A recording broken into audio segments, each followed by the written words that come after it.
Hello students, last lecture में हमने conformers start करा था। तो कॉन्फॉर्मर में हमने लास्ट लेक्चर में प्रोजेक्शंस की बात करी थी। तो 4 प्रोजेक्शंस थे, sawhorse, wedge dash, Newman projection. Newman में मैंने बताया था कि स्टैगर्ड होता है और एक्लिप्स्ड होता है, ठीक है। उसको आज के लेक्चर में हम डिटेल में बात करने वाले हैं। और लास्ट था फिशर। तो उनको आपस में कैसे कन्वर्ट करना होता है एक प्रोजेक्शन को दूसरे में, वो हमने देखा था। और उनका विजुअलाइजेशन कैसे होता है 3D में।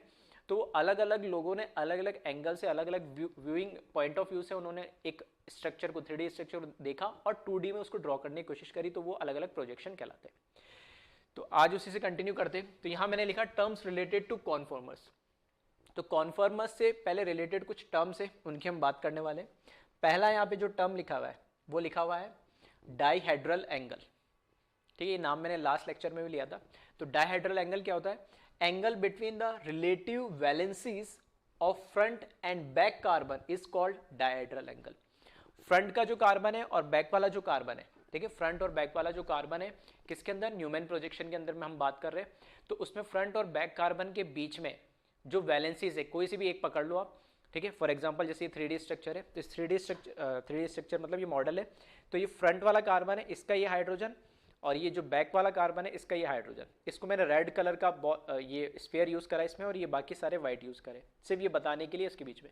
तो मैं कह रहा हूँ कि जब ये वाइट और ये रेड वाला दोनों एक लाइन में आ रहे हैं, ठीक है, ये एक दूसरे को ओवरलैप कर रहे हैं, तब ये इन दोनों के बीच में जो एंगल है, ठीक है, आप जो सामने से फ्रंट से आप देखोगे तो इन दोनों के बीच में एंगल आपको कैसा नजर आएगा? 0 degree.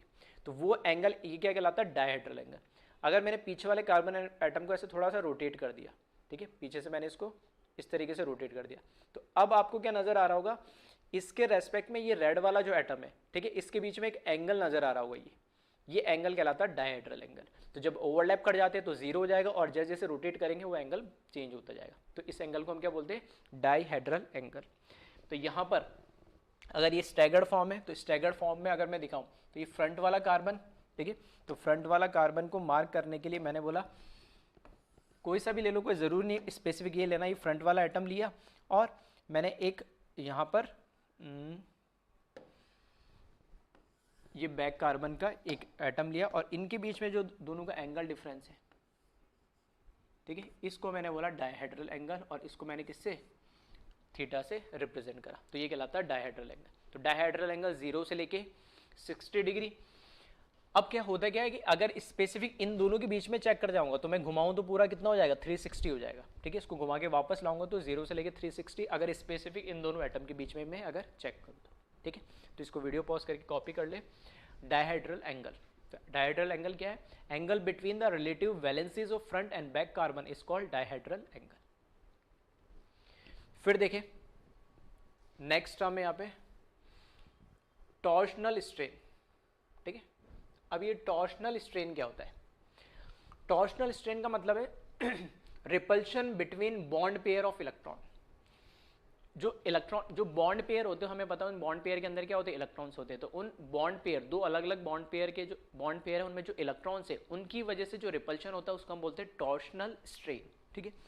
It is independent of type of atoms. इससे कोई फर्क नहीं पड़ता है कि वो बॉन्ड किन एटम्स के बीच में बना है, क्योंकि बॉन्ड के अंदर तो इलेक्ट्रॉन ही होंगे, कोई सी भी एटम ले लो यानी। फिर लिखा है the bond pair repulsion causes distortion which result of high energy and low stability. अब ऑब्वियस सी बात है, हमें क्या पता है कि जब भी रिपल्शन होगा तो उसमें क्या आएगा? एनर्जी उसकी बढ़ेगी, एनर्जी बढ़ेगी तो उसमें स्टेबिलिटी कम आएगी। उल्टा ही बोल सकता हूँ कि रिपल्शन जब होगा, रिपल्शन होने से क्या आएगा? इनस्टेबिलिटी आएगी, और इनस्टेबिलिटी आएगी तो एनर्जी बढ़ जाएगी, कैसे भी बोल सकते हैं। तो यहाँ पर अगर मैं दिखा रहा हूँ, जैसे मैंने ये सोहर्स के अंदर दिखाया, तो सोहर्स के अंदर मैं बता रहा हूँ कि ये जो कार्बन और हाइड्रोजन है इसके अंदर क्या है? 2 इलेक्ट्रॉन है, ठीक है। कार्बन और हाइड्रोजन है, इसके अंदर क्या है? 2 इलेक्ट्रॉन है। तो ये 2 इलेक्ट्रॉन जैसे मैंने मार्क करे, ये इलेक्ट्रॉन और ये इलेक्ट्रॉन, यहाँ पे भी इस कार्बन और हाइड्रोजन के बीच में ये इलेक्ट्रॉन और ये इलेक्ट्रॉन। तो 2 कार्बन की जो वैलेंसीज है, 2 कार्बन की जो अलग अलग वैलेंसीज है, जैसे हमने देखा था ये एंगल जो इनके बीच में होता है वो डायहेड्रल एंगल होता है। तो टॉर्शनल स्ट्रेन क्या होगा? टॉर्शनल स्ट्रेन है कि इस इलेक्ट्रॉन पेयर और इस इलेक्ट्रॉन पेयर के बीच में जो रिपल्शन हो रहा है, ठीक है, ये जो रिपल्शन हो रहा है इसको हम बोलते हैं क्या है? टॉर्शनल स्ट्रेन बोलते हैं, ठीक है। इसको बोला गया है टॉर्शनल स्ट्रेन, ठीक है। शॉर्ट में मैं टीएस लिख रहा हूं, तो ये है टॉर्शनल स्ट्रेन। अब ठीक है, तो ये है टॉर्शनल स्ट्रेन। एक टॉर्शनल स्ट्रेन होता है और एक स्टेरिक या वंडरवॉल स्ट्रेन होता है, दोनों में ठीक है डिफरेंस क्या होता है ध्यान समझ लेना।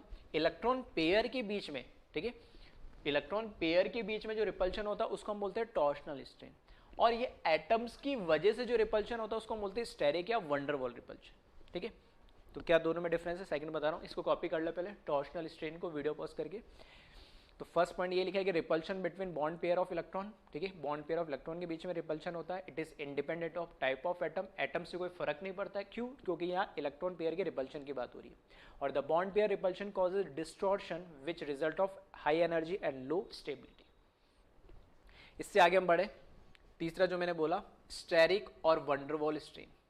ठीक है, स्टेरिक और वंडरवॉल स्ट्रेन का मतलब क्या है, स्टेरिक और वंडरवॉल स्ट्रेन से यहां पर मतलब है कि ये फ्रंट का मैंने बोले एक्स एटम है और दूसरे कार्बन का ये वाई एटम है। ये एटम्स के बीच में जो इनकी साइज की वजह से जो रिपल्शन होता है उसको हम बोलते हैं स्टेरिक या वंडरवॉल स्ट्रेन या रिपल्शन। ठीक है, टॉर्शनल और स्टेरिक में डिफरेंस क्या है, टॉर्शनल उन बॉन्डेड एटम्स के बीच में, इलेक्ट्रॉन के बीच में, क्योंकि इलेक्ट्रॉन इलेक्ट्रॉन का क्या होगा सेम चार्ज, तो वो रिपल्शन होगा। स्टेरिक का मतलब होता है भीड़ भड़का। ठीक है, तो यहाँ पे क्राउडिंग, या मैं ऐसे बोल सकता हूँ जितनी इस ग्रुप की साइज बढ़ती जाएगी, जितनी इस ग्रुप की साइज या एटम की साइज बढ़ती जाएगी, इनमें स्टेरिक स्ट्रेन क्या होता जाएगा, बढ़ता जाएगा। तो स्टेरिक और टॉर्शनल में डिफरेंस क्या है, टॉर्शनल में बॉन्ड पेयर के इलेक्ट्रॉन के बीच में रिपल्शन होता है, जबकि स्टेरिक में क्या होता है एटम्स या ग्रुप ऑफ एटम की साइज की वजह से रिपल्शन होता है। तो वही लिखा गया यहाँ पे, strain due to steric repulsion of front and back atom valencies is known as steric strain. तो ऐसा नहीं है सिर्फ इन दोनों पे होगा, अगर ये इसको ओवरलैप कर रहा है लेफ्ट वाला लेफ्ट वाले को, तो इनके बीच में भी रिपल्शन होगा। राइट वाला इस राइट वाले को ओवरलैप कर रहा है, तो ये इन दोनों के बीच में भी क्या होगा, रिपल्शन होगा। ठीक है, तो इसको हम बोलते हैं स्टेरिक। अब इंपॉर्टेंट बात क्या है यहाँ पे कि दो तरह के स्ट्रेन तो हमने देख लिए, तो इनमें से एक तो है स्टेरिक स्ट्रेन और दूसरा है टॉर्शनल। तो डोमिनेट कौन सा करता है, ठीक है, इफ ज्यादा रिपल्शन किसकी वजह से होता है, तो यहाँ पे लिखा है नोट के फॉर्म में, magnitude of steric strain is less than torsional strain. Steric strain और टॉर्शनल स्ट्रेन को अगर हमें कंपेयर करना हो तो वहां पर हमेशा टॉर्शनल स्ट्रेन की बात ज्यादा होगी, वो डोमिनेट ज्यादा करेगा। क्यों, क्योंकि टॉर्शनल स्ट्रेन इलेक्ट्रॉन के बीच में रिपल्शन हो रहा है, इलेक्ट्रॉन का चार्ज होता है कुछ, तो सेम चार्ज क्या करेंगे, रिपेल ईच अदर करेंगे, तो वहां पे जो टॉर्शनल स्ट्रेन हो वो ज्यादा होता है। स्टेरिक में तो क्या न्यूट्रल एटम है, वो एटम के साइज जैसे जैसे बढ़ेगा तो रिपल्शन होगा, अदरवाइज नॉर्मली तो इतना रिपल्शन नहीं देखने मिला। लेकिन बॉन्ड पेयर, एटम कोई सा भी छोटा हो बड़ा हो, बॉन्ड पेयर के अंदर तो इलेक्ट्रॉन होंगे, इलेक्ट्रॉन का रिपल्शन क्या होगा, हमेशा ज्यादा होगा। ठीक है, तो इसको कॉपी करें।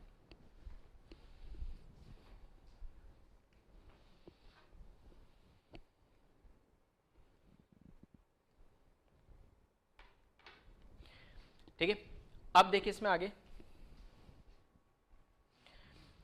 अब पढ़ने वाले हम कॉन्फॉर्मेशनल एनालिसिस। ठीक है, इंपॉर्टेंट है ये। कॉन्फॉर्मेशनल एनालिसिस का मतलब क्या है, कॉन्फॉर्मेशन एनालिसिस का मतलब है study of conformations on behalf of potential energy is known as conformational analysis.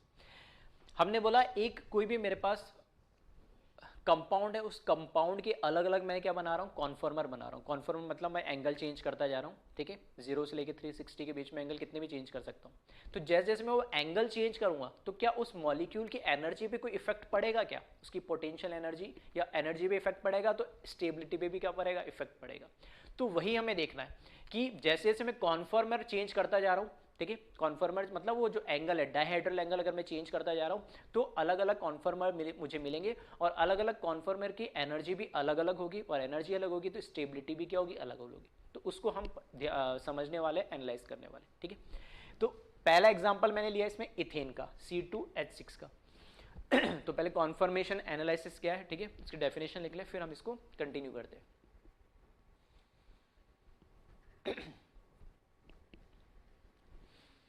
ठीक है, अब यहां पर जो एग्जाम्पल है इथेन, उससे हम स्टार्ट करते हैं। इथेन का मतलब है C2H6। इस इथेन को मैं ऐसे भी लिख सकता था, है ना। इस इथेन को मैंने क्या करा, कार्बन और एक और कार्बन, ठीक है, इस कार्बन से 1 2 और 3 हाइड्रोजन होंगे, और इस कार्बन से भी 1 2 और 3 हाइड्रोजन होंगे। ठीक है, इसमें हमें पता है कि इस कार्बन को मैंने नंबर दे दिया 1 और इस कार्बन को दे दिया मैंने नंबर 2। नंबर 1 जो दिया है जब मैं किसमें न्यूमैन प्रोजेक्शन के फॉर्म में दिखा रहा हूं, तो ये वाला जो कार्बन है डॉट वाला ये है नंबर 1 वाला कार्बन, और ये जो सर्किल वाला कार्बन है ये है नंबर 2 कार्बन। ठीक है, इसके अकॉर्डिंग जो डॉट वाला है ये है नंबर 1 और जो सर्किल वाला उसको दे दिया नंबर 2 कार्बन। जो डॉट वाला कार्बन है उससे 1, 2 और 3 हाइड्रोजन लगे हुए। ठीक है, तो ये 3 हाइड्रोजन हो गए, और सर्किल वाला कार्बन है पीछे उससे भी 3 हाइड्रोजन लगे हुए। तो अब यहां पर क्या है, ये ऐसे ही होगा इथेन। इसमें क्या है, ये जो आपको सामने दिख रहा है, ठीक है, जो आपको सामने दिख रहा है, फिर भी मैं एक इसमें चेंज कर देता हूं, कलर चेंज कर देता हूं ताकि ऑब्जर्व आपको अच्छे से हो। ठीक है, सारे हाइड्रोजन ही मान के चलना, बस मैं आपको एंगल ऑब्जर्व हो इसलिए मैं बता रहा हूं आपको। ठीक है, एंगल ऑब्जर्व हो सिर्फ इसलिए। तो यहाँ पे भी तीनों हाइड्रोजन, एक को मैंने ब्लू कलर में कन्वर्ट कर दिया, पीछे भी तीनों हाइड्रोजन है उसको मैंने रेड कलर में कन्वर्ट कर दिया। ये हमारे पास क्या है, इथेन है यानी।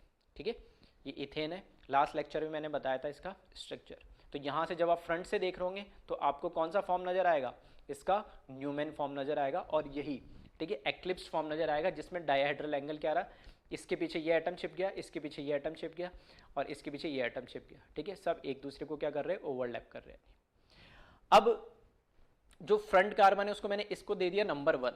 ठीक है, इसको दे दिया नंबर 1। तो फ्रंट कार्बन पे जो हाइड्रोजन लगाया वो अभी इसमें मैंने ब्लू कलर का लिया है, तो इसको भी मैं क्या कर देता हूँ, ब्लू कलर से मार्क कर देता हूँ।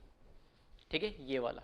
और पीछे वाला जो कार्बन है वो मैंने क्या लिया है, रेड कलर का लिया है, तो पीछे वाले को मैं रेड कलर से मार्क कर देता हूँ इस मॉडल जो मैंने लिया 3D मॉडल उसके अकॉर्डिंग। ठीक है, अब ये तो हुआ इसका क्या, एक्लिप्स फॉर्म हुआ। ठीक है, एक्लिप्स फॉर्म हुआ। थीटा जो हमारा डायहेड्रल एंगल है वो कितना हुआ, 0। अब मैंने क्या करा, इसको क्या करना है आपको, 60 डिग्री रोटेट करना है। ठीक है, 60 डिग्री आप कैसे भी कर सकते हैं, क्लॉकवाइज भी जा सकते हैं, एंटी क्लॉकवाइज भी जा सकते हैं, कोई फर्क नहीं पड़ता है। ठीक है, अभी के लिए मैं क्या कर रहा हूं, क्लॉकवाइज रोटेट कर रहा हूं। तो मैंने यहां पे क्या करा, 60 डिग्री रोटेट करें क्लॉकवाइज। ठीक है, फिर से बोल रहा हूं, क्लॉकवाइज एंटी क्लॉकवाइज कैसे भी आप जा सकते हैं। क्लॉकवाइज का मतलब क्या है, जब आप सामने ऐसे ऑब्जर्व कर रहे हैं, इसको ऐसे देख रहे होंगे। ठीक है, तो मैंने क्या करा, फ्रंट जो कार्बन है इसको एज इट इज रखा, और जो बैक वाला कार्बन है जिससे ये रेड वाला हाइड्रोजन लगा इसको रोटेट कर रहा हूं। अब क्लॉकवाइज आपके अकॉर्डिंग ऐसे मैं सामने से देखूंगा तो इस साइड राइट साइड में रोटेट करना चाहिए, तो ये इस तरीके से राइट साइड से ऐसे रोटेट कर जाएगा। ठीक है, जब ये ऐसे रोटेट करेगा तो कितना, मैंने 60 डिग्री रोटेट करना है। ठीक है, तो ये 60 डिग्री रोटेट करा है।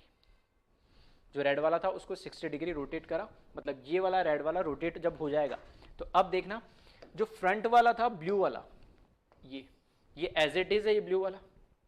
जो पीछे वाला था कार्बन उसको मैंने 60 डिग्री रोटेट करा क्लॉकवाइज आपकी तरफ से, तो ये जो रेड वाला है वो यहां पर आ जाएगा। सही है, इस तरीके से आपको नजर आएगा ये। अब जो यहां पर देखोगे आप, तो ये कौन सा फॉर्म बन गया, स्टैगर्ड फॉर्म बन गया। स्टैगर्ड फॉर्म बन गया, और इस स्टैगर्ड फॉर्म में देखोगे थीटा अब क्या हो गया, 60 डिग्री। इन दोनों के बीच में एंगल कितना आ गया, 60 डिग्री आ गया। दोनों जो मार्क के ब्लू और रेड में, यहाँ पे एंगल कितना था, डायहेड्रल 0, यहाँ पर कितना आ गया, 60 डिग्री। ठीक है, इसको बोलते हैं स्टैगर्ड। फिर से मैंने क्या करा, सेम 60 डिग्री फिर से रोटेट करना है, 60 डिग्री फिर से रोटेट करना, और फिर से अब एक बार जिस डायरेक्शन में शुरू हो गए उसी डायरेक्शन में जाना है आपको। क्लॉकवाइज गए तो क्लॉकवाइज ही जाना, एंटी क्लॉकवाइज चले गए तो कंटिन्यूस एंटी क्लॉकवाइज ही जाना है। तो 60 डिग्री फिर से मैंने क्लॉकवाइज इसको क्या करा, रोटेट करा। अब देखना यहाँ पे, सॉरी ये है ना, तो ब्लू वाला ये ऊपर यही था, इसको मैंने चेंज नहीं करा, पीछे वाले को रोटेट कर रहा हूँ कार्बन को, तो ये है 60। ये एंगल जो हमें पता है स्टार्टिंग में, ठीक है, लास्ट लेक्चर में हमने बात करी थी, ये पूरा एंगल कितना होता है 120, ये 120 120 120, तो 60 क्या होगा एग्जैक्टली इसके बीच में, तो यहाँ पर ही आ गया 60। ये एंगल कितना है 60 डिग्री। चलो इसको भी मैं लिख देता हूँ यहाँ पर, ये जो एंगल है, ठीक है, ये जो एंगल है ये कितना है 60 डिग्री, जबकि ये जो एंगल है यहाँ पर ये कितना है 0 डिग्री। क्लियर है। अब मैंने क्या करा, इसको फिर से 60 डिग्री फिर से रोटेट कर दिया पीछे वाले कार्बन को। जब पीछे वाले कार्बन को 60 डिग्री फिर से रोटेट करोगे तो ये रोटेट होके इस तरीके से आ जाएगा। ठीक है, जब रोटेट होके इस तरीके से आएगा कि जो ब्लू वाले के बीच में तो व्हाइट वाला हाइड्रोजन आ जाएगा, और ये जो रेड वाला हाइड्रोजन था ना, ये इस व्हाइट वाले के पीछे चला जाएगा।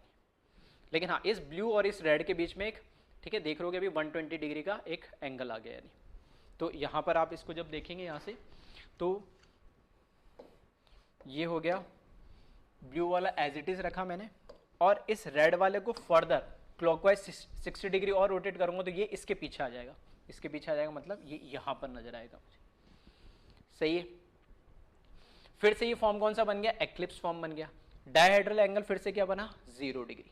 ठीक है, इन दोनों के बीच में ये किसी के, मतलब इसके और इसके बीच में डायहेड्रल एंगल नहीं होता हमेशा, जो भी नियर बाय उसके पास वैलेंसी होगी उससे आपको चेक करना है। नहीं तो इससे चेक कर लो, इससे ये 60 जरूरी नहीं इसको बोलूँ, इससे भी 60 बोल सकते हैं, इससे भी 60, कैसे ही बोल दो, नियर बाय आपको वैलेंसी देखनी। तो इसके फ्रंट वाले कार्बन की वैलेंसी और बैक वाले की ये वापस क्या आ गया 0, सब एक दूसरे को ओवरलैप कर रहे, फिर से क्या बन जाएगा, ये एक्लिप्स फॉर्म बन जाएगा और डायहेड्रल एंगल कितना हो जाएगा, 0 डिग्री।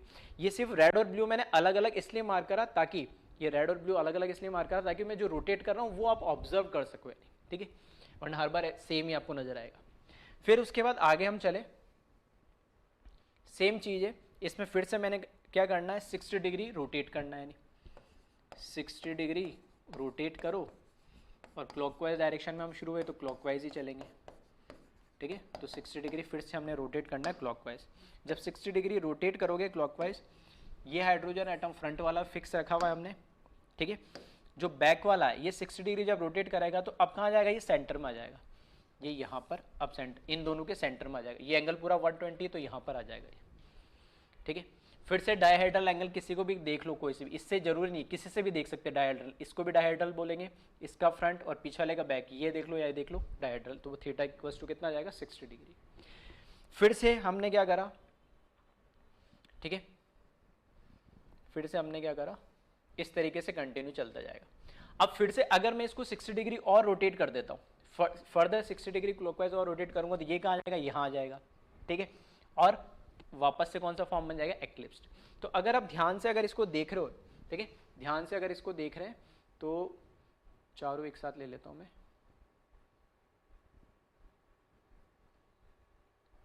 ठीक है, यहां से हमने स्टार्ट करा है। ठीक है, चलो इसको भी ले ही लेते हैं। देखो यहां से हमने स्टार्ट करा था, ये कब था, डायहेड्रल 0 डिग्री, तो एक्लिप्स फॉर्म था। ये डायहेड्रल एंगल क्या है, 0 डिग्री। अल्फा क्या है, अल्फा है एंगल ऑफ रोटेशन, कि मैं ओवरऑल कितना रोटेट कर चुका हूं वो बता रहा है। तो अभी मैंने कोई रोटेशन नहीं करा तो अल्फा भी 0 डिग्री है। थीटा तो बता रहा हमें degree of, sorry, dihedral angle. ठीक है, फ्रंट वाले कार्बन की वैलेंसी और बैक वाले कार्बन की वैलेंसी के बीच में मिनिमम एंगल क्या होता है, वो कहलाता है डायहेड्रल एंगल। ठीक है, तो यहाँ पे 0 डिग्री। अल्फा ये बता रहा है कि मैंने किसके, उसके रेस्पेक्ट में कितना उसको रोटेट करा है। नहीं, ठीक है, तो वो बताता है अल्फा। तो ये भी अभी 0, कोई रोटेशन नहीं करा। मैंने बोला अभी इस एक्लिप्स फॉर्म में जो ये मॉलिक्यूल है इसकी एनर्जी मैंने मान ली ई सी, ई एनर्जी, सी का मतलब, सॉरी, ई एनर्जी, और इसको मान लें आप एक्लिप्स फॉर्म की एनर्जी है ना, तो इसको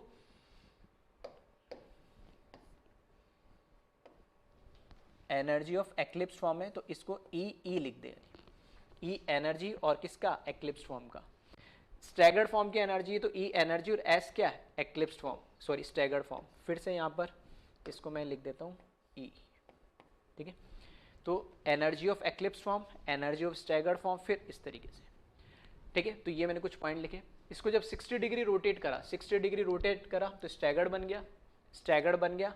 थीटा डायहेड्रल एंगल अब कितना हो गया, 60, और रोटेट भी मैंने कितना करा अभी, 60। ये 60, ये अल्फा, ये एक्चुअल में ऐसे समझ लेना। इसकी जो एनर्जी है मैंने बोला एनर्जी ऑफ स्टैगर्ड को ई एस से रिप्रेजेंट करा मैंने। फिर फर्दर मैंने 60 डिग्री रोटेट करा, 60 डिग्री रोटेट करने में फर्दर क्या बन गई, एक्लिप्स्ड बन गया। तो डायहेड्रल एंगल तो हुआ 0 डिग्री, लेकिन एंगल ऑफ रोटेशन कितना हो गया, 120। 60 ये प्लस 60 ये, तो टोटल कितना हो गया अब 120 डिग्री। इसमें एनर्जी एक्लिप्स फॉर्म की वापस क्या हो जाएगी, ई, एनर्जी ऑफ एक्लिप्स फॉर्म। और लास्ट में फिर से 60 डिग्री रोटेट करोगे आप तो वापस से स्टैगर्ड फॉर्म बन गया। Theta 60 degree, alpha 60 plus 60 plus 60 कितना हो गया, alpha of angle of rotation 180 degree, और इसकी एनर्जी ई एस। फिर फर्दर में अगर इसको 60 रोटेट करूंगा तो क्या क्या बन जाएगा, फिर से एक्लिप्स बनेगा। ठीक है, थीटा हो जाएगा 0 डिग्री, अल्फा हो जाएगा 240 डिग्री और ई क्या हो जाएगा, E of E eclipse form आ जाएगा। फिर मैं 60 डिग्री रोटेट कर दूं तो बन जाएगा 300 डिग्री, 300 डिग्री पे वापस क्या आ जाएगा, स्टैगर्ड आ जाएगा, थीटा 60 हो जाएगा, अल्फा 300 हो जाएगा, एनर्जी इस तरीके से चलता जाएगा 60 डिग्री पे। तो एक बार आपको एक्लिप्स फॉर्म मिलेगा 60 डिग्री पे, एक बार स्टैगर्ड, फिर 60 डिग्री रोटेट करोगे तो एक्लिप्स, फिर 60 डिग्री रोटेट करोगे स्टैगर्ड, फिर 60 रोटेट करोगे तो एक्लिप्स, फिर 60 रोटेट करोगे स्टैगर्ड, ठीक है। और 360 पे तो वापस ओरिजिनल ईयर घूम के कहाँ, इसके पीछे आ जाएगा।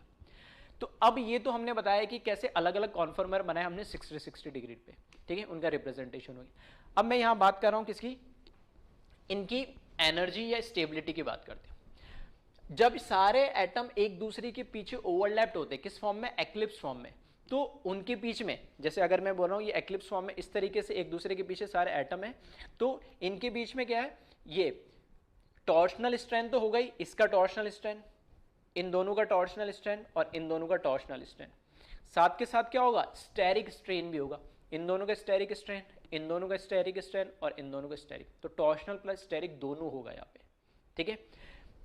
तो इसकी जो एनर्जी है, ठीक है, वो ज्यादा होगी, या स्टेबिलिटी की बात करूं इससे स्टैगर्ड से कैसे कंपेयर करें, तो अगर मैंने इसको क्या करा 60 डिग्री अब रोटेट कर दिया, ये 60 डिग्री जैसे रोटेट करा तो अब क्या है कि एक तो क्या हुआ कि एग्जैक्टली इसके पीछे नहीं आ रहा है, तो क्या हुआ, स्टेरिक स्ट्रेन तो कम हुआ ही हुआ और टॉर्शनल स्ट्रेन भी कम हुआ, क्योंकि इनके बीच में अब क्या हुआ, पहले एकदम मिनिमम डिस्टेंस आ रहा था, अब एक एंगल में देखना पड़ेगा मेरे को ये डिस्टेंस, ठीक है। तो वो जो torsional as well as steric strength दोनों ही कम हुए, दोनों ही क्या एक तरीके रिपल्शन है जो इनस्टेबिलिटी क्रिएट करते हैं, तो रिपल्शन कम हुआ तो ऑब्वियस ये बात ये क्या होगा, स्टेबिलिटी को बढ़ाएगा। तो हमेशा एक्लिप्स फॉर्म लेस स्टेबल होता है और स्टैगर्ड फॉर्म मोर स्टेबल होता है, क्यों, क्योंकि यहाँ पे टॉर्शनल स्ट्रेन भी कम होता है और स्टेरिक स्ट्रेन भी कम होता है। तो मैं बोलूंगा कि एक बार इसके एनर्जी, यहां पर बोल रहा हूं एनर्जी ज्यादा है, फिर एनर्जी कम हुई, फिर ज्यादा हुई, फिर कम हुई, इस तरीके से ऑल्टरनेट चलता रहेगा। स्टेबिलिटी की बात करूंगा तो स्टेबिलिटी कम हुई, फिर यहां पर बढ़ गई, फिर कम हुई, फिर बढ़ गई, इस तरीके से ऑल्टरनेट चलता जाएगा। आ रही है बात समझ में? चलो एक बार पहले इसको आप कॉपी कर ले इतना, फिर हम आगे बात करते हैं इसमें। इथीन्स है ना,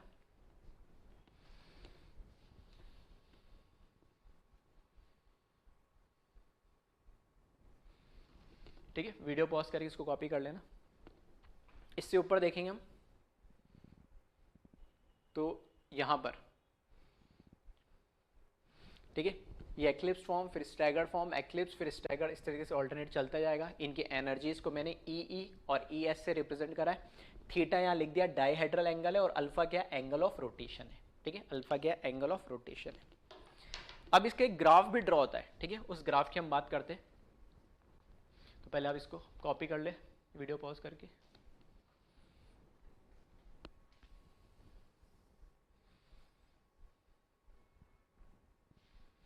ठीक है, अब हम बात करते हैं इसके ग्राफ की।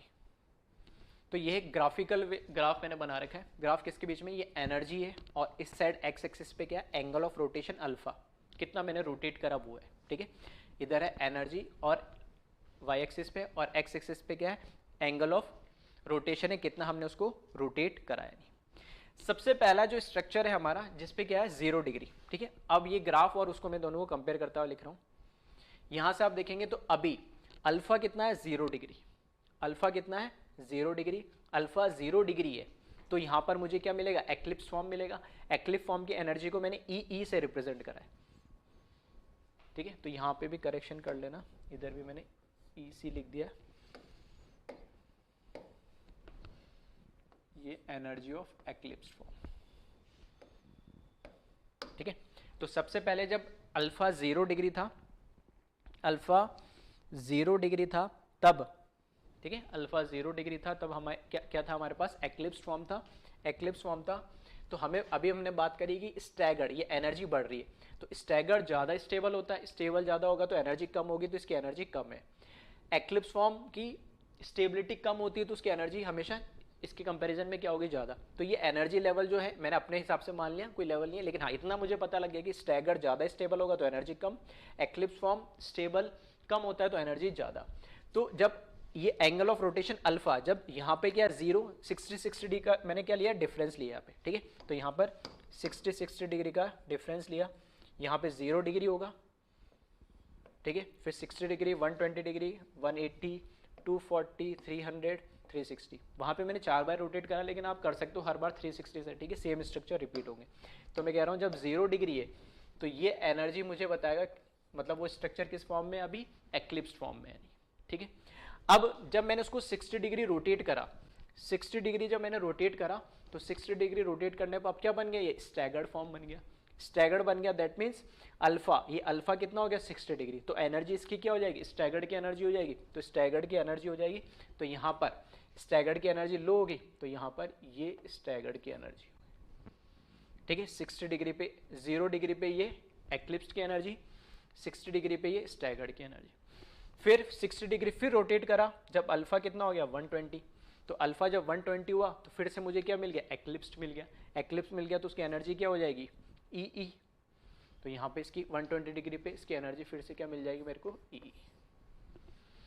फिर 60 डिग्री फिर रोटेट करा तो कितना आ जाएगा 180 डिग्री, तो ये आया 180 डिग्री। 180 डिग्री पे वापस क्या बन गया, स्टैगर्ड बन गया। स्टैगर्ड बन गया तो एनर्जी भी क्या आ जाएगी, ई एस आ जाएगी।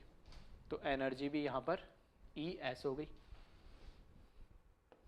ये ई एस एनर्जी, ठीक है। तो ऑल्टरनेट आप समझ में आ रहा होगा, एक बार एक्लिप्स बनता है, स्टैगर्ड, एक्लिप्स, स्टैगर्ड, फिर यहाँ पर एक्लिप्स्ड 60 डिग्री रोटेट करने पे, फिर 60 डिग्री रोटेट करने पे ये स्टैगर्ड, और लास्ट में वापस ये एक्लिप्स्ड, 360 आगे पूरे।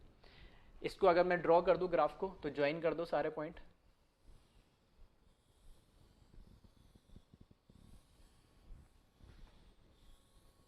ठीक है, और इस तरीके से ग्राफ चलता रहेगा। तो ये कॉन्फॉर्मेशन एनालिसिस जो हमने इथेन का करा, उसका ग्राफ है angle of rotation versus energy के बीच में, ठीक है। तो इसको आप कॉपी कर लें।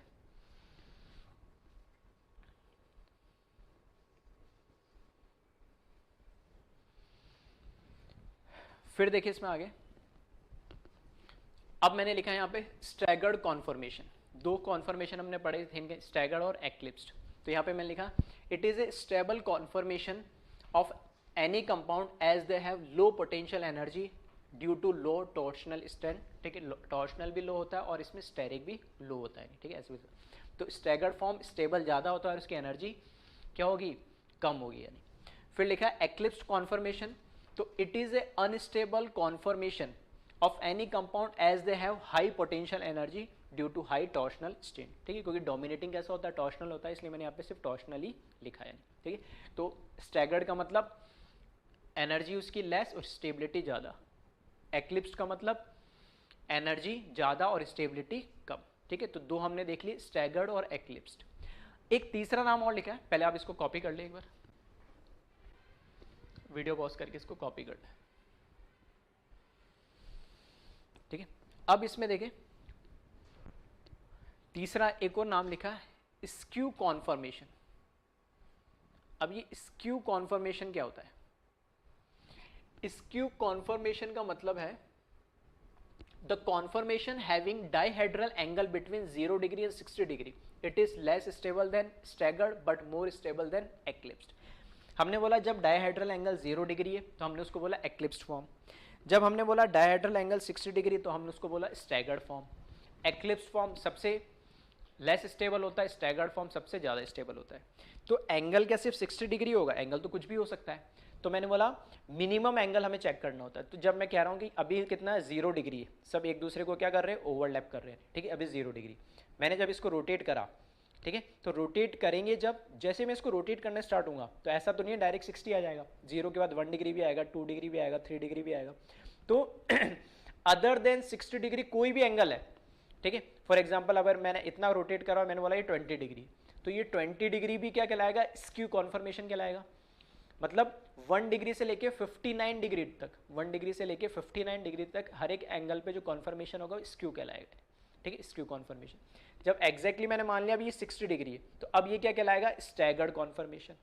अब मैंने जैसे ही 60 से और इसको आगे बढ़ाया, तो जैसे 61 हुआ, तो इसके रेस्पेक्ट में ये तो 61 हुआ, लेकिन जो इधर वाला है इसके रेस्पेक्ट में ये एंगल क्या हो गया, कम हो गया।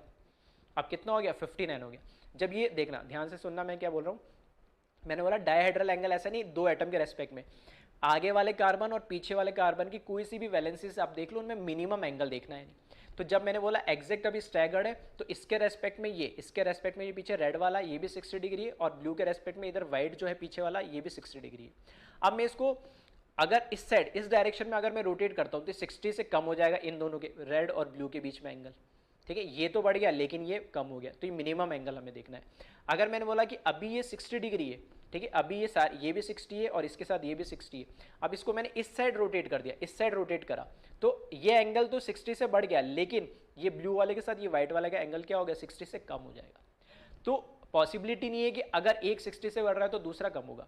तो एक तो होगा 0 डिग्री जिसको हम बोलते हैं एक्लिप्स फॉर्म, एक होता है 60 डिग्री जो मैक्सिमम उनके बीच में डिस्टेंस हो सकता है हर एक से रिलेटेड, ठीक है। मतलब मैक्सिमम मतलब मैं कह रहा हूँ इससे भी 60 हो गया, इससे भी 60 हो गया, इससे चेक करोगे तो इसका इससे भी 60 है और इसका नीचे वाले से भी 60 है, ऐसे इसका इस रेड वाले से भी 60 है और इसका इस नीचे वाले से भी 60 है। इसके अलावा कोई भी जो एंगल आएगा वो 60 से कम ही आएगा, ठीक है, 60 से मैक्सिमम नहीं हो सकता। तो मैं वो कह रहा हूँ कि 1 डिग्री से लेके 59 डिग्री के बीच में जितने भी वो कॉन्फॉर्मर बनेंगे उन सभी को हम क्या बोलते हैं, स्क्यू। तो मैंने बोला कि सबसे ज़्यादा अनस्टेबल तो कौन सा होगा, एक्लिप्स्ड, और सबसे ज़्यादा स्टेबल कौन सा होगा, स्टैगर्ड।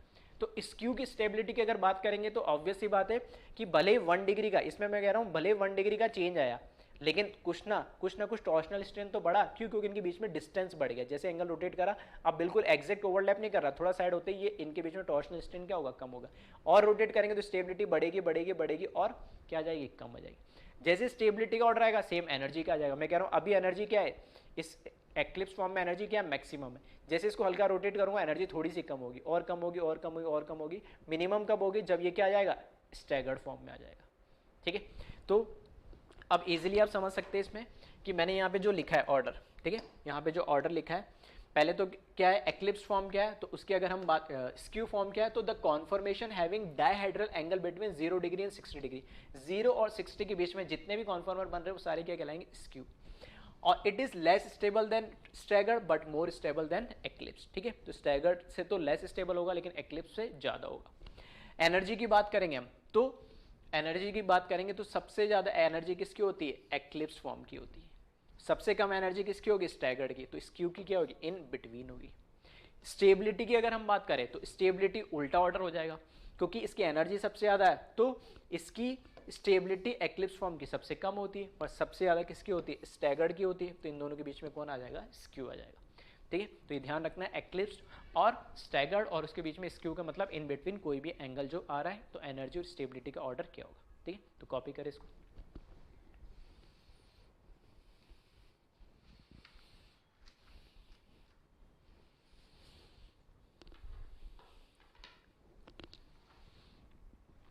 चलो अब हम बात करते हैं, ये तो हमने बात करा इथेन का।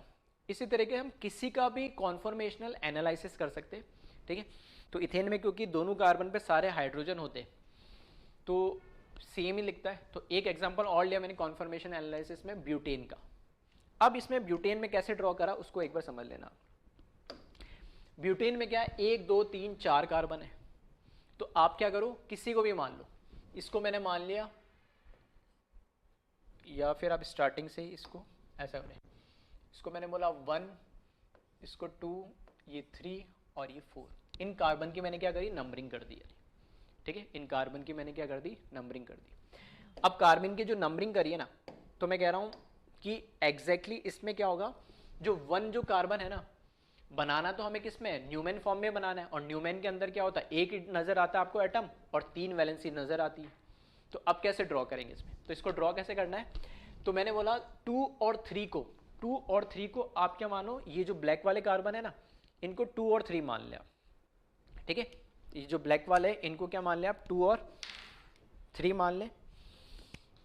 ये जो ब्लू वाला है पूरा ग्रुप, इसको आप मिथाइल मान ले, इसको जैसे ऐसे मान ले, ये 1 है, ये 2 है, ये 3 है और ये 4 है, ठीक है।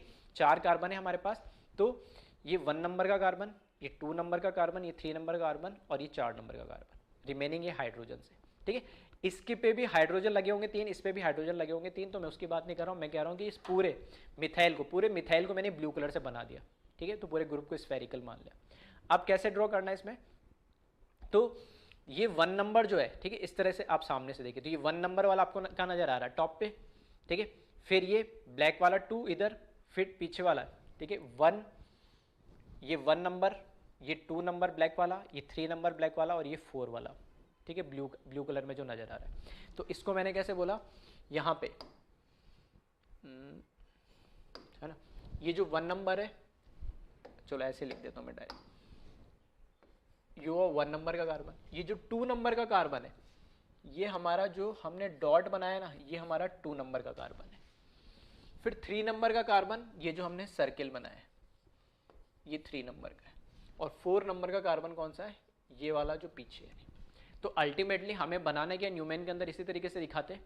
तो पूरे जो 2 मिथाइल ग्रुप है, ठीक है, जो 2 मिथाइल ग्रुप है, उनको हमने क्या करा, उनके साथ एक सब्स्टिट्यूट हाइड्रोजन की तरह ही लगा दिया है। क्लियर है। अब देखो सेम इसी में बनाते हैं हम। अब मैंने क्या करा यहाँ पे, फिर से वही करा कि जो फ्रंट वाला कार्बन है उस पर जो मिथाइल लगा है और 2 हाइड्रोजन लगे, ठीक है, ये पूरा मिथाइल ग्रुप है, ये व्हाइट वाले 2 हाइड्रोजन है, पीछे भी ये मिथाइल है, ठीक है, और ये 2 हाइड्रोजन है। दोनों मिथाइल को मैंने ब्लू कलर से बनाया और रिमेनिंग इस कार्बन की जो वैलेंसी है उनको व्हाइट कलर हाइड्रोजन से बनाया, ठीक है। अब इसमें मैं कह रहा हूँ कि फिर से मैंने इसका जो 1 नंबर कार्बन है इसको एज इट इज रखा, फ्रंट वाले कार्बन के और दोनों हाइड्रोजन को एज इट इज रखा।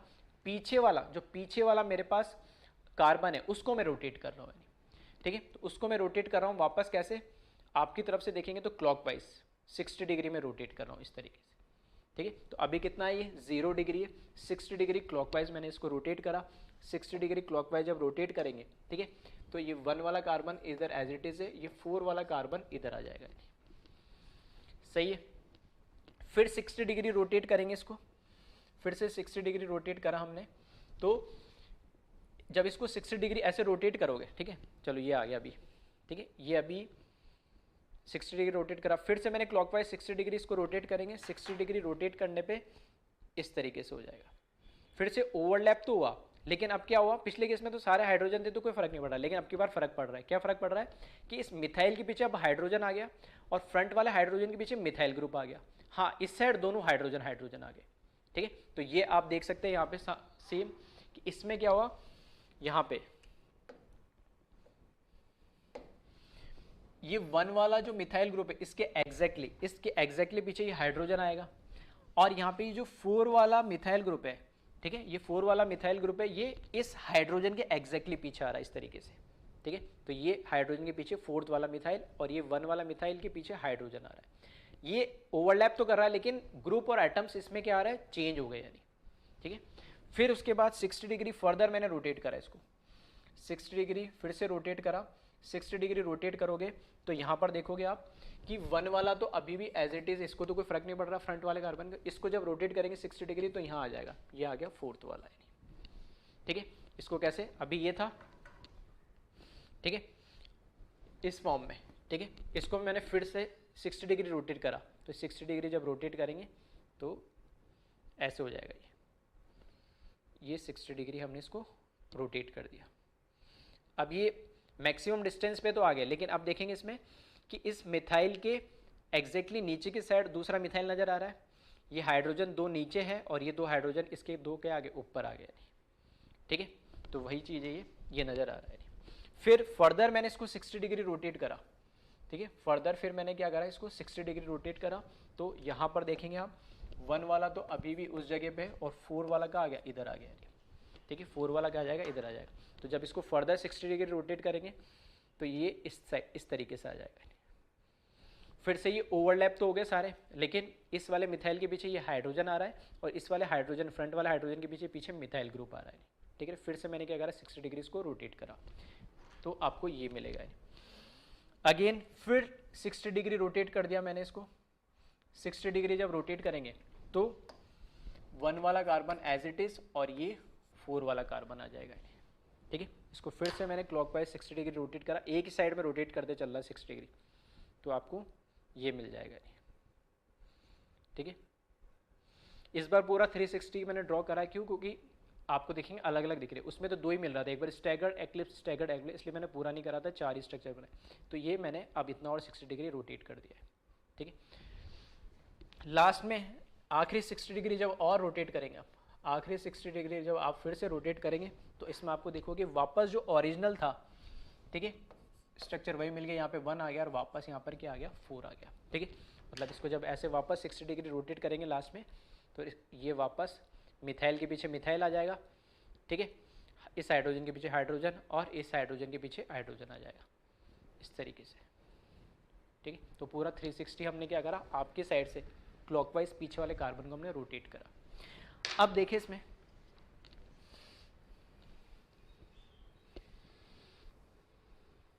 ठीक है, तो ये तो हमने कैसे रोटेट करा वो देख लिया पूरा इसमें। अब 1 बाय 1 इसकी हम बात करते हैं, ठीक है। तो यहां मैंने बोला ये जब पूरा एग्जैक्टली मतलब मैं बोल रहा हूँ एग्जैक्टली ओवरलैप होने का मतलब है क्योंकि मिथाइल बड़ा ग्रुप है और हाइड्रोजन छोटे, तो दोनों हाइड्रोजन को ओवरलैप कर रहे हैं और पूरे मिथाइल को ओवरलैप कर रहे हैं। तो एग्जैक्टली आप फ्रंट से देखोगे तो आपको 2 हाइड्रोजन, एक मिथाइल और एक कार्बन ही दिखेगा, बाकी सारे एटम पीछे वाले को क्या कर लेगा, ओवरलैप कर लेगा, क्योंकि उनकी साइज एकदम क्या है, सेम। तो एक्लिप्स फॉर्म तो है ये, लेकिन उसके आगे एक वर्ड और लगा दिया, फुली एक्लिप्स्ड, ठीक है। ये क्या कहलाता है, फुली एक्लिप्स। जब एक से अलग अलग टाइप के एटम या ग्रुप आ जाते हैं तो उसमें एग्जैक्टली आगे वाला ग्रुप पीछे वाले ग्रुप को, आगे वाला एटम पीछे वाले एटम को क्या करे, ओवरलैप करे, तो हम उसको क्या बोलते हैं, फुली एक्लिप्स्ड, ठीक है। तो ये जिसमें मिथाइल को हाइड्रोजन को कार्बन को कर रहा है, तो ये क्या कहलाता है, एग्जैक्टली फुली एक्लिप्स्ड।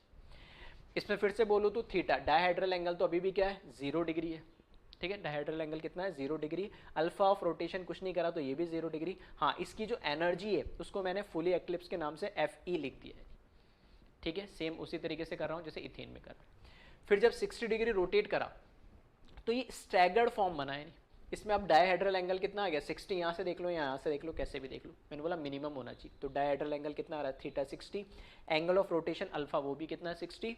इसकी एनर्जी जो है वो मैंने लिखा GS क्यों लिखा, स्टैगर्ड तो है ही है, लेकिन स्टैगर्ड में भी एक पर्टिकुलर नाम आ गया, इसको गॉच फॉर्म बोलते हैं, इसको GAUCHE, ठीक है। स्टैगर्ड का स्पेसिफिक फॉर्म ही गॉच फॉर्म कहलाता है, ठीक है। गॉच फॉर्म कैसे है और उसमें और कौन सा फॉर्म होता है उसकी हम बात करेंगे, ठीक है। फिर फर्दर मैंने क्या करा, इसको 60 डिग्री फिर से रोटेट कर दिया। 60 डिग्री जैसे अभी ये था, ये मेरा क्या बन गया, अब गॉच फॉर्म बन गया। फिर फर्दर मैंने 60 डिग्री रोटेट करा तो फिर से ये एक्लिप्स्ड आ गया। अब एक्लिप्स फॉर्म तो आया ही, लेकिन फुली एक्लिप्स नहीं कहलाएगा, ये क्या कहलाता है, पार्शियल एक्लिप्स कहलाएगा। पार्शियल क्यों, क्योंकि ओवरलैप तो कर रहा है, आगे वाले एटम पीछे वाले एटम को ओवरलैप तो कर रहे हैं, लेकिन इसमें आप ध्यान से देखोगे तो इस मिथाइल के पीछे ये क्या आ रहा है, हाइड्रोजन आ रहा है, और इस हाइड्रोजन के पीछे क्या आ रहा है, मिथाइल आ रहा है। तो इसकी साइज छोटी है, इसकी साइज बड़ी, तो ओवरलैप तो करेंगे लेकिन एग्जैक्टली ओवरलैप नहीं कर पा रहा है, इसलिए इसको क्या बोलते हैं, पार्शियली एक्लिप्स। एक्लिप्स फॉर्म का मतलब है डायहेड्रल एंगल तो 0, स्टैगर्ड फॉर्म का मतलब है dihedral angle 60 degree. Fully eclipse का मतलब है कि एग्जैक्टली सारे एटम दूसरे एटम को क्या कर ले, ओवरलैप कर ले। पार्शियल एक्लिप्स का मतलब है कि ओवरलैप तो कर रहे हैं लेकिन एग्जैक्टली नहीं कर पा रहे, क्योंकि उनके एटम या ग्रुप की साइज क्या हो गई, चेंज हो गई। तो इसको हमने क्या नाम दिया, ये पार्शियल एक्लिप्स्ड। थीटा फिर से देखेंगे तो 0, तो डायहेड्रल ना तो इस 1 और 4 के रेस्पेक्ट में बोला गया, ना 1 और इस हाइड्रोजन के रेस्पेक्ट में बोला गया। मैंने बोला मिनिमम एंगल देखना, आगे वाले एटम कार्बन एटम की वैलेंसी और पीछे वाले कार्बन एटम की कोई सी भी वैलेंसी ले लो, उसमें कोई मिनिमम एंगल। तो यहाँ पे मुझे दिख रहा मिनिमम एंगल किसमें, इसका मिथाइल और H के बीच में 0 डिग्री, तो यहाँ पे थीटा अभी भी 0 डिग्री है, तभी इसको एक्लिप्स बोला गया। पार्शियल क्यों बोला गया है, क्योंकि CH3 के पीछे H आ रहा है और यहाँ H के पीछे CH3 आ रहा है, तो एग्जैक्टली ओवरलैप नहीं कर पा रहा है। तो पार्शियल एक्लिप्स और फुली एक्लिप्स में डिफरेंस नजर आ रहा होगा कि यार CH3 के पीछे एग्जैक्टली CH3, जबकि यहाँ पे CH3 के पीछे CH3 नहीं आ रहा है। एक्लिप्स तो है 0 डिग्री की वजह, लेकिन ये फुली कहलाता है और ये पार्शियली कहलाता है। हाँ, अल्फा 120 डिग्री होगा, मैंने टोटल अब कितना रोटेट कर दिया, 60 + 60 टोटल कितना हो गया, 120 डिग्री। इसकी एनर्जी को मैंने क्या लिखा, PE, पार्शियल एक्लिप्स्ड, ठीक है। इतना कॉपी करें,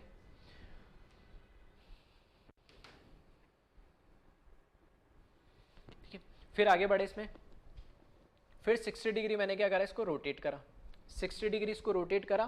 तो अब देखना ये पार्शियल था, इसको फिर से 60 डिग्री मैंने क्लॉकवाइज रोटेट करा तो ये बनेगा, ठीक है। ये 60 डिग्री रोटेट करने पे अब फिर से ये स्टैगर्ड तो बना है। स्टैगर्ड तो इधर भी था, ये भी स्टैगर्ड था, ये भी स्टैगर्ड है। स्टैगर्ड क्यों है, क्योंकि इसमें जो डायहेड्रल एंगल थीटा यहाँ पे भी 60 डिग्री है और थीटा यहाँ पे भी 60 डिग्री। तो स्टैगर्ड इसलिए बोला है क्योंकि डायहेड्रल एंगल 60 डिग्री। अब इसको स्टैगर्ड का भी स्पेसिफिक मैंने नाम दिया, अभी बोला था मैंने गॉच फॉर्म, और इसका नाम दिया गया एंटी फॉर्म। गॉच फॉर्म और एंटी फॉर्म स्टैगर्ड में कैसे दिया गया है, मैंने बोला जो बड़े बल्कि ग्रुप है, अगर वो पास पास में है, जैसे यहाँ 1 और 4 के बीच में देखोगे पास पास में कितना एंगल आ रहा है, 60 डिग्री, तो ये कहलाता है गॉच फॉर्म। स्टैगर्ड तो होगा लेकिन वो क्या हो, पास पास में हो। और अगर वो दोनों ग्रुप एग्जैक्टली अपोजिट हो मतलब मैं ऐसा बोल सकता हूँ एंटी हो, ठीक है, उसके एंटी पोजीशन पे, अपोजिट पोजीशन पे, तब उसको क्या बोलते हैं, स्टैगर्ड बोलते हैं। लेकिन स्टैगर्ड का भी कौन सा स्पेसिफिक फॉर्म, एंटी फॉर्म। तो ये जो फॉर्म है जिसमें फ्रंट वाले मिथाइल और पीछे वाला मिथाइल एग्जैक्टली एक दूसरे के 180 डिग्री पर आ रहा है, तो ये क्या कहलाएगा, एंटी फॉर्म कहलाएगा, स्टैगर्ड फॉर्म कहलाएगा। हाँ, एंगल अभी भी मिनिमम देखोगे तो 60 है, लेकिन किसके रेस्पेक्ट में बोला गया, ये बड़ा वाला ग्रुप और ये बड़ा वाला ग्रुप एक दूसरे के क्या आ रहा है, बिल्कुल अपोजिट आ रहे हैं, तो इसको हम क्या बोलेंगे, एंटी। ठीक है, तो स्टैगर्ड है लेकिन एंटी फॉर्म है, स्टैगर्ड इसलिए 60 डिग्री, अल्फा 180 डिग्री। और ये क्या है, यहाँ पर इसकी एनर्जी को हमने स्टैगर्ड का एस लिखा है, तो एंटी फॉर्म ऑफ स्टैगर्ड। ठीक है, फिर फर्दर 60 डिग्री जब वापस मैं रोटेट करूंगा, 60 डिग्री वापस मैं रोटेट करूंगा, तो यहाँ पर देखोगे जब इसको मैंने, ये अभी ऐसा है, 60 डिग्री वापस मैंने रोटेट करा, तो फिर से यहाँ पर आप देखोगे कि एक्लिप्स फॉर्म तो बना है, लेकिन पार्शियली एक्लिप्स बना है कि इस मिथाइल के पीछे ये H और इस H के पीछे यहाँ मिथाइल, हाँ यहाँ से यहाँ पोजीशन चेंज होगी, लेकिन अभी भी कैसा है, ये पार्शियल एक्लिप्स्ड है। तो थीटा वापस 0 एक्लिप्स्ड के लिए, अल्फा 240 हो चुका है, और ई पी हो गया एनर्जी पार्शियल एक्लिप्स्ड। और लास्ट में फिर से मैंने इसको क्या करा, रोटेट कर दिया। ठीक है, 60 डिग्री फिर से मैंने इसको रोटेट करा, 60 डिग्री जब इसको रोटेट करेंगे तो इस तरीके से बन जाएगा। तो वापस ये स्टैगर्ड तो बना है, स्टैगर्ड तो बन गया ये, लेकिन स्टैगर्ड देखोगे तो वापस ये दोनों क्या आगे, पास पास में आगे, 60 डिग्री में आगे, तो इसको मैं क्या बोलूँगा, गॉच फॉर्म। एंटी का मतलब दोनों बड़े ग्रुप का हो, एंटी पोजीशन पे 180 पे, और गॉच का मतलब है 60 डिग्री पे होनी चाहिए, नियर बाई पे। ठीक है, तो ये कहलाता है गॉच फॉर्म स्टैगर्ड। थीटा फिर से 60, अल्फा 300 हो चुका है, और एनर्जी इसकी GS हो जाएगी। और लास्ट फिर से 60 डिग्री मैंने रोटेट कर दिया, तो ओरिजिनल वापस वही आ जाएगी। ठीक है, इसको जब 60 डिग्री फिर से हम रोटेट करेंगे, फिर से 60 डिग्री रोटेट करेंगे, तो एग्जैक्टली वही आ जाएगी जो जहाँ से हमने स्टार्ट करा था। ठीक है, तो एक दूसरे को बिल्कुल ओवरलैप करेंगे, तो इसको हम क्या बोलते हैं, फुली एक्लिप्स्ड। ठीक है, थीटा फिर से 0 डिग्री क्योंकि एक्लिप्स्ड है, अल्फा 360 हो रही है। अब इसमें हम देखें तो कौन कौन से अलग अलग हमें मिले हैं। ठीक है, एक बार चलो मैं स्टार्टिंग से कर देता हूँ, कॉपी कर लेना इसको, स्ट्रक्चर बहुत सारे हो गई है। ठीक है, यहाँ से हमने स्टार्ट करा इसको। ठीक है, वीडियो पॉज करके इतना कॉपी करें।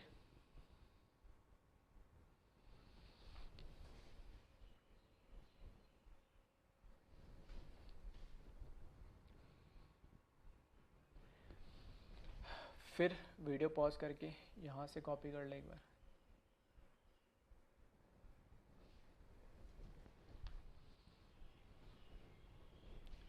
फिर वीडियो पॉज करके लास्ट यहाँ तक कॉपी कर ले।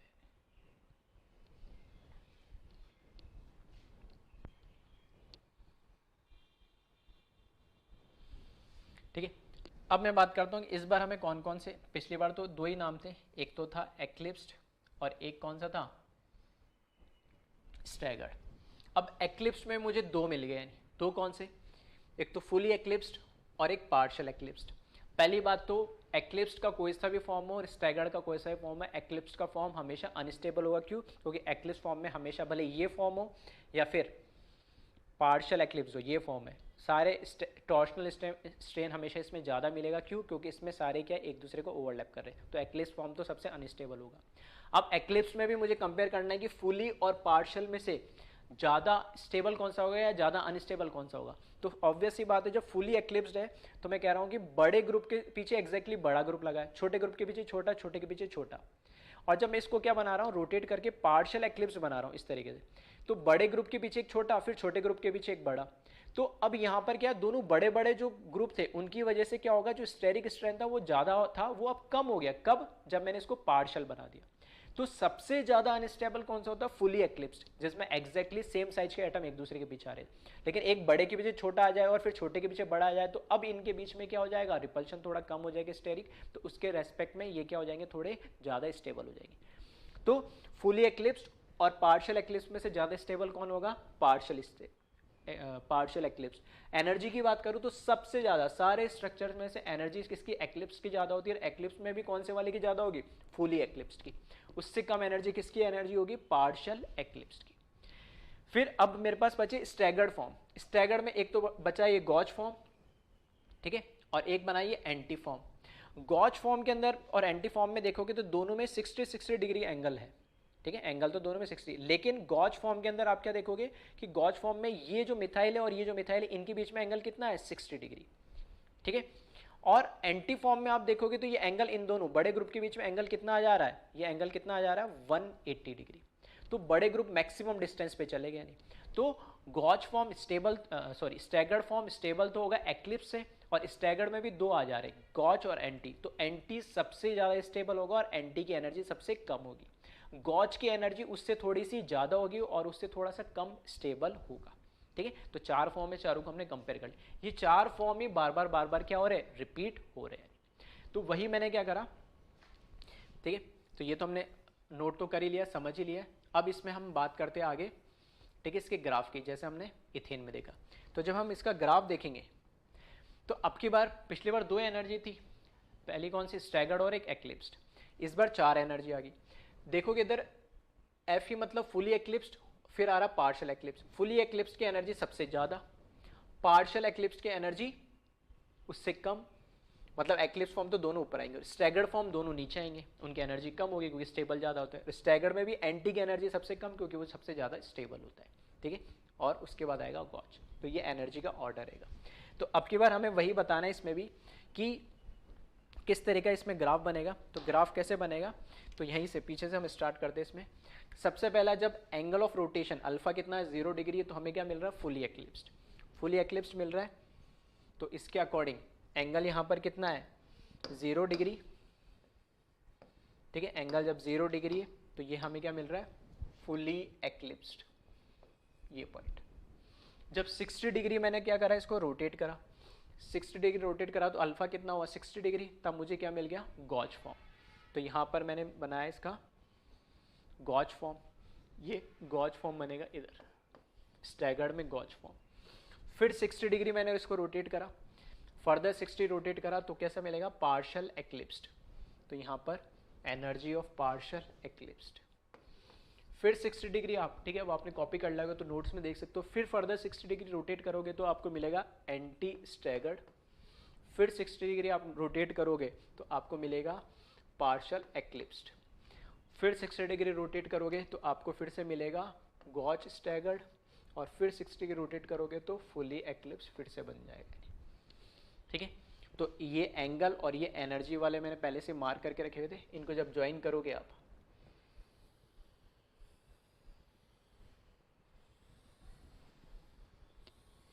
ठीक है, इस तरीके का ये ग्राफ आपका ड्रॉ होगा।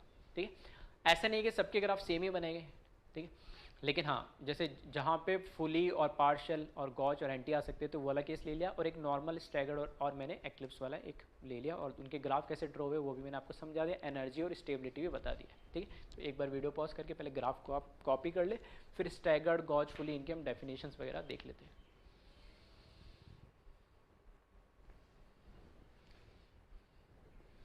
तो यहाँ पे फुली एक्लिप्स लिखा हुआ है, the conformer in which same type of atom और ग्रुप बिहाइंड ईच अदर। ठीक है, तो फुली एक्लिप्स के अंदर मतलब जितने भी एटम है जो मैंने बताया था ये एग्जैक्टली इनके पीछे, ठीक है, एग्जैक्टली इनके एक दूसरे के पीछे, तो ये क्या कहलाएगा, फुली एक्लिप्स कहलाएगा।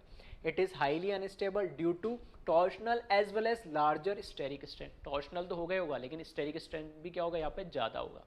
ठीक है, फिर लिखा है partial eclipsed, the conformer in which different type of atom और group behind each other. Same type का मतलब इसमें है कि हाइड्रोजन के पीछे एग्जैक्टली हाइड्रोजन, हाइड्रोजन के पीछे एग्जैक्टली हाइड्रोजन, मिथाइल के पीछे मिथाइल, तो ये दो हुआ सेम एटम। और ये भी क्या है तो ये भी एक्लिप्स फॉर्म, ओवरलैप तो इसमें भी हो रहा है, लेकिन डिफरेंट एटम आ रहे हैं, एक दूसरे को ओवरलैप कर रही है। मिथाइल के पीछे हाइड्रोजन आ गया, इधर हाइड्रोजन के पीछे मिथाइल आ गया। ठीक है, तो वही लिखा है यहाँ पे, the conformer in which different type of atom और ग्रुप बिहाइंड ईच अदर, और it is unstable due to torsional as well as smaller steric strength. Torsional तो इसमें भी है, टॉर्शनल इसमें भी है, लेकिन स्टेरिक स्ट्रेंथ इसमें ज़्यादा है, लार्जर है, इसमें स्मॉल है। क्यों? क्योंकि यहाँ पे अलग अलग एटम के साइज एक दूसरे को ओवरलैप कर रहे हैं, यहाँ पे सेम साइज के करेंगे तो ज़्यादा होंगे। ठीक है, तो कॉपी करें इनकी डेफिनेशन। ठीक है, वीडियो पॉज करके इसको कॉपी कर ले। फिर नेक्स्ट डेफिनेशन देखें,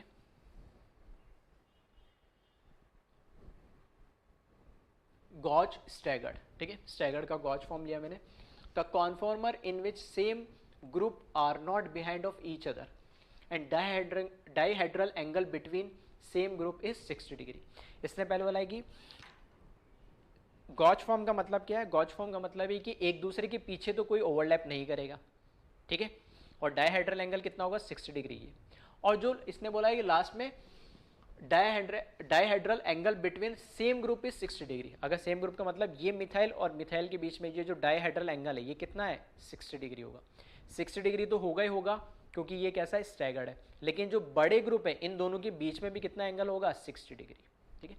और एंटी के लिए क्या बोला, the conformer in which same group are opposite to each other and dihedral angle between same group is 180 degree, ठीक है। वैसे डायहेड्रल एंगल बोलना तो नहीं चाहिए, लेकिन हाँ वैसे बोल सकते हैं कि the angle between same group is 180 degree.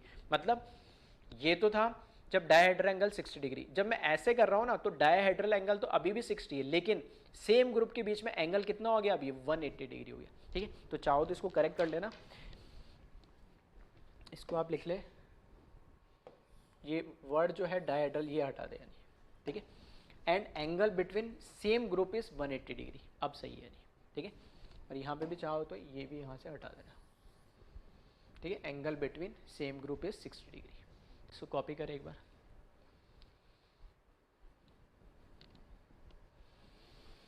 फिर आ जाए लास्ट में सेम एनर्जी और स्टेबिलिटी की हम बात करते हैं, ठीक है। एनर्जी और स्टेबिलिटी की हम बात करें तो हमें अब पता लग गया है, ठीक है, ग्राफ भी देख लिया तो फिर तो कोई दिक्कत ही नहीं। सबसे ज़्यादा एनर्जी किसकी होती है, फुली एक्लिप्स्ड की होती है। उससे कम एनर्जी एक्लिप्स की तो होगी, और एक्लिप्स में भी सबसे ज़्यादा किसकी होगी, फुली की। उसके बाद होगी पार्शल की, पार्शल के बाद एनर्जी किसकी होगी, स्टैगर्ड फॉर्म की, स्टैगर्ड में भी किसकी, गॉच की, और सबसे कम होगी एंटी की, ठीक है। तो एंटी तो सबसे दूर दूर होंगे बड़े बड़े ग्रुप, तो ये सबसे ज़्यादा स्टेबल हो जाएगा। जो ऑर्डर एनर्जी का होगा वही किसका हो जाएगा, स्टेबिलिटी का, उसका रिवर्स हो जाएगा। क्यों, क्योंकि इसकी एनर्जी सबसे ज़्यादा तो स्टेबिलिटी इसकी सबसे कम। तो फुली एक्लिप्स की स्टेबिलिटी सबसे कम, उससे ज़्यादा स्टेबल पार्शियल एक्लिप्स, उसके बाद गॉच, और सबसे कम एंटी, ठीक है। तो इसको कॉपी करें।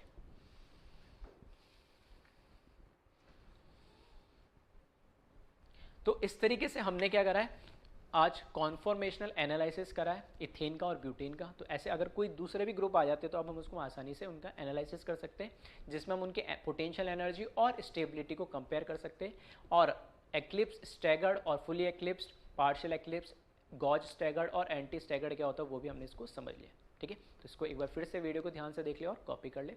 Thank you.